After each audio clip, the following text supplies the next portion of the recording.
You may have noticed that we're looking at a big stack of photographs. And this is actually an image taken, or a few images taken from Richard Dawkins' new book. And I wonder actually if you might explain the thought experiment behind these images. Yes, this is from my latest book, which is being published, I think, in 3 days' time, The Magic of Reality. And what we're looking at here is a thought experiment in which the reader is invited to take a photograph of herself, an ordinary picture postcard, place it on a table, then take a photograph of her father, father's father, father's father's father, you can do it mother, whichever you like, and then go on and go on and go on, stacking these photographs into an ever higher pile. And I arbitrarily decided that the pile should stop after 185 million generations. So we've got 185 picture postcards, photographs of your ancestors stacked on top of each other. That's about 40, I think I worked out, New York skyscrapers. No, I think it's even more than that. Then I imagine tilting it on its side. And so what you're seeing there is the stack of pictures tilted on its side. And you wander along this great long bookshelf full of pictures, every now and again pulling one off. And the ones you see there are an archaic Homo Sapiens and then a Homo erectus, which would have been our ancestor about 1.5 million years ago.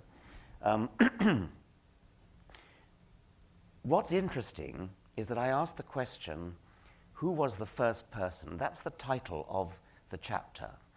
Every chapter in the book is a question, and every chapter in the book begins with a set of mythical answers, and then the true answer, the scientific answer.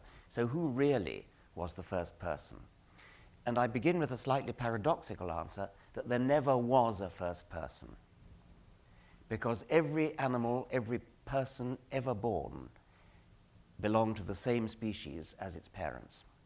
You can take that back as far as you like, and I take it back to 185 million generations ago. You turn over the page and you reveal that your 185 million great-grandfather was a fish. Do we have a picture of a fish here? It might even be there. And at first sight, it sounds paradoxical to say that your 185 million great-grandfather was a fish, but on the other hand, every single generation on the way back there belonged to belonged to the same species as its parents and as its children. The point is, of course, that the whole process is incredibly gradual, incredibly slow. It takes millions of years.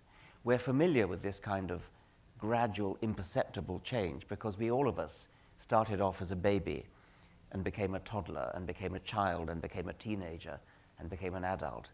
And there never was a moment when you could say, yesterday I was a toddler and now I'm a child, or yesterday I was a baby and now I'm a toddler. It doesn't happen that way. It's the same as looking at the hour hand of your watch. You can't see it move. But if you wait for an hour and look at it again, you find that it has moved. And that's like evolution.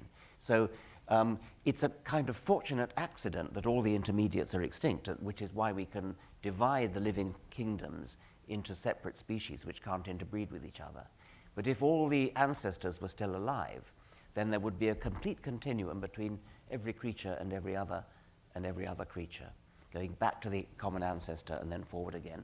And as you go back, every single generation, there never was a Homo erectus parent who gave birth to a Homo sapiens baby. Always they would have been classified, if a taxonomist had been around at the time, as belonging to the same species.